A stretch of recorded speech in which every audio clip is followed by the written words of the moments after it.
이제는 거꾸로 당신네가 제일 좋은 사람들이라고 말한다면 국민들이 나를 뭘로 보겠습니까? 당신네 편에 서서 민주당은 안 된다, 공화당이 제일이다 말하면 사람들은 나를 변절자라고 손가락질할 것 아니요?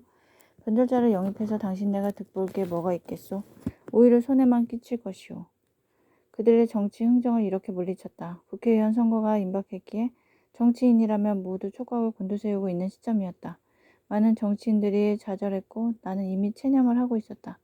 바로 옆방에는 그들의 보스인 김종필 전 중앙정보부장이 면담 결과를 기다리고 있었다.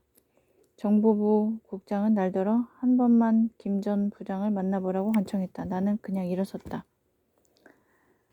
더 이상 나를 움직일 생각은 마시오. 할 말은 다 한 것 같으니 가보겠소. 돌아서서 나오는데 갑자기 그가 욕설을 퍼부었다. 개 같은 자식, 주둥이만 살아서 지랄하고 있네. 난 아무 대꾸도 하지 않고 나왔다. 참으로 무도한 사람이었다. 저 밑바닥에서 분노가 솟구쳐 올라왔지만 참았다. 그 후로 그들은 나에게 접근해 오지 않았다. 나는 그 일로 2차 해금 조치 대상에서도 제외되었다. 나는 맨 마지막까지 정치활동 규제자로 묶여 있어야 했다. 1963년 4월 서울 마포구 동교동으로 이사했다. 서울에 올라와 9년 동안 8번째 집을 옮겼다.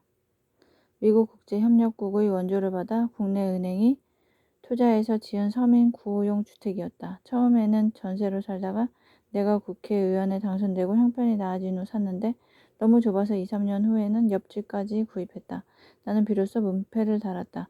아내 이름도 함께 새겨 넣었다. 세상에서 가장 아늑한 우리 집이었다. 당시 동교동은 서울의 변두리였고 일대는 호박밭이었다. 비만 오면 길이 잠겨 질척거렸다. 너나 없이 장화를 신었다. 나는 그 뒤로 줄곧 동교동에서 살았다. 시간이 지나자 군사정권이 국민 앞에 내세운 공약들이 치밀하게 준비된 것이 아니라 정권을 찬탈하기 위해 급조된 것임이 드러났다. 쿠데타 세력의 실체 또한 서서히 밝혀졌다. 공약 중에 국민들의 호응을 가장 많이 받은 것은 그래도 농업진흥이었다. 처음에는 농촌 고리채를 정리하는 등 나름의 정책 의지를 보인 것은 사실이다. 당시는 농민 비율이 전체 인구의 7에서 8%를 차지하고 있을 때였다. 하지만 그 이후로는 농촌 농민을 위한 정책이 사라졌다고 해도 지나친 말이 아니었다.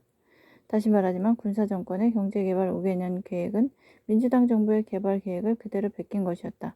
하지만 군대식 명령과 탁상 행정으로는 개발 계획에 스며있는 취지를 살릴 수 없었다.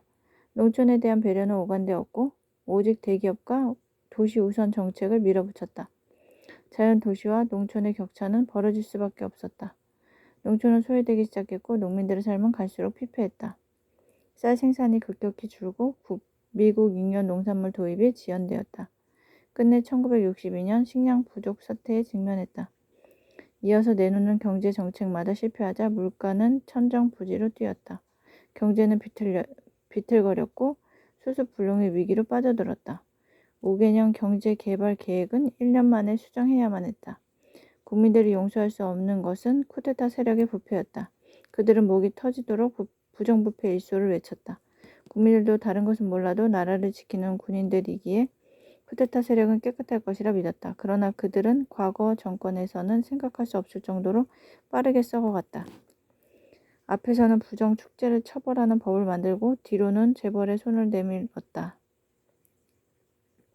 정치 자금을 받고 부정을 눈감아 주었다.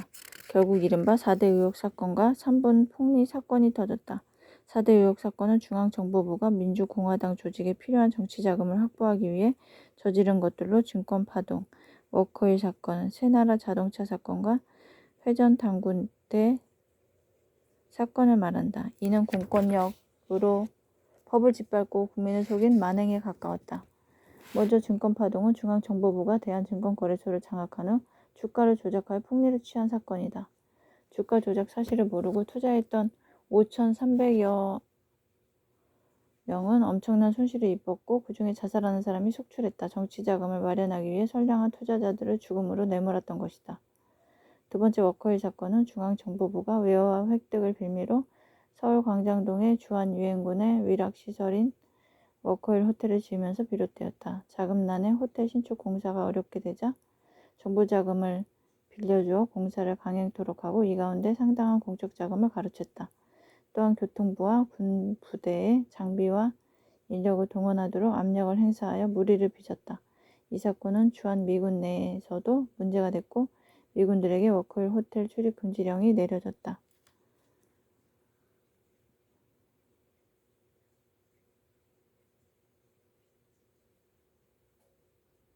세 번째, 새나라 자동차 사건 역시 중앙정보부가 개입하였다.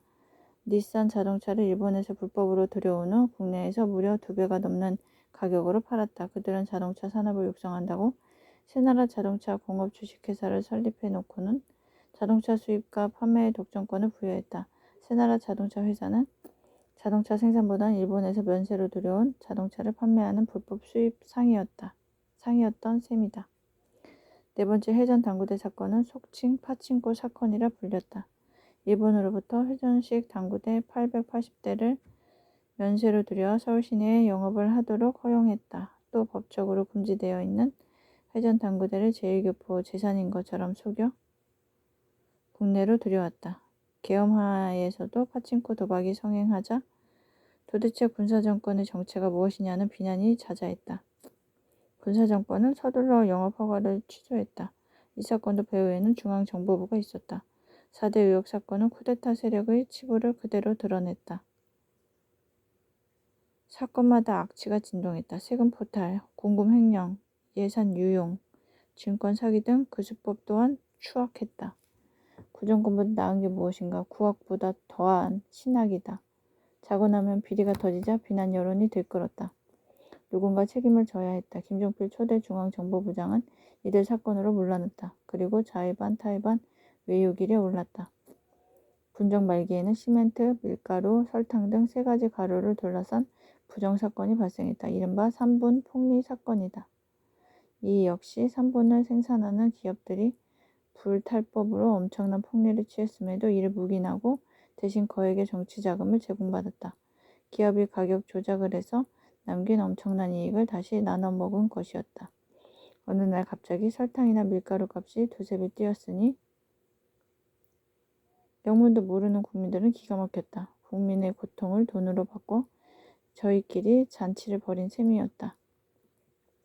5.16 군사정권은 안팎의 시련에 무수히 시달렸다.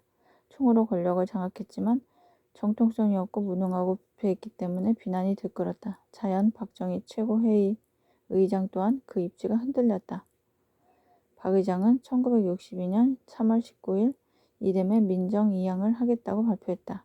그리고 11월 17일에는 쿠데타 핵심 세력도 민정에 참여하겠다고 밝혔다. 12월 27일에는 대통령 출마 의사가 있음을 분명히 했다. 그러다 1963년 2월 18일에는 돌연 민정 불참을 선언했다. 그런 후 한 달도 채 되지 않은 3월 15일 수도방위사령부 장교 80여 명이 최고회의 건물 앞에서 시위를 했다. 그들의 요구가 망측했다. 박 의장은 민정 불참 선언을 철회하고 군정을 연장하라고 외쳤다. 그들의 속이 들여다보였다. 군인들이 시위를 한다는 것 자체가 회개한 일이었다. 그러자 박정희는 곧바로 답을 했다. 군정을 4년 연장하고 이를 국민투표에 붙이겠다고 발표했다. 누가 봐도 유치한 각본이었다. 이 발표로 전국에 폭풍이 몰아쳤다. 민정을 준비하던 모든 정치 세력들이 반발했다. 미국도 즉각 반응을 보였다. 세뮤얼 버거 주한 미국 대사와 국무부가 유감의 뜻을 표명했다. 케네디 대통령은 직접 항의문을 군사정권에 보냈다. 경제개발 5개년 계획 원조도 보류했다. 내외의 압력에 박 의장은 당황했다. 결국 군정 연장을 포기해야 했다. 7월 27일 연내 민정이양을 하겠다는 발표를 했다. 그리고 10월 중순 대통령 선거를 치르도록 정치 일정을 잡았다. 육군소장으로 정권을 찬탈한 박정희는 이렇듯 끊임없이 흔들렸다. 약속을 뒤집고 또 뒤집었다. 그는 권력을 놓고 싶은 마음이 추호도 없었다. 다시 군으로 돌아가겠다는 약속은 애당초 지킬 생각이 없었다. 그는 공화당 총재와 대통령 후보로 내정된 후 전당대회를 하루 앞두고 군복을 벗었다. 그렇게 군정이 끝났다. 8월 30일 박정희 최고회의 의장은 예편을 했다. 그는 전 역사에서 이렇게 말했다. 다시는 이 땅에 나와 같은 불행한 군인이 생기지 않기를 바란다. 그가 왜 스스로를 불행한 군인이라고 했는지는 모르겠다. 하지만 그가 우리 현대사를 불행하게 만들었음은 확실하다. 그 후에도 그를 빼닮은 수많은 정치 군인들이 나타났다. 우리 정치는 오래 불행했다.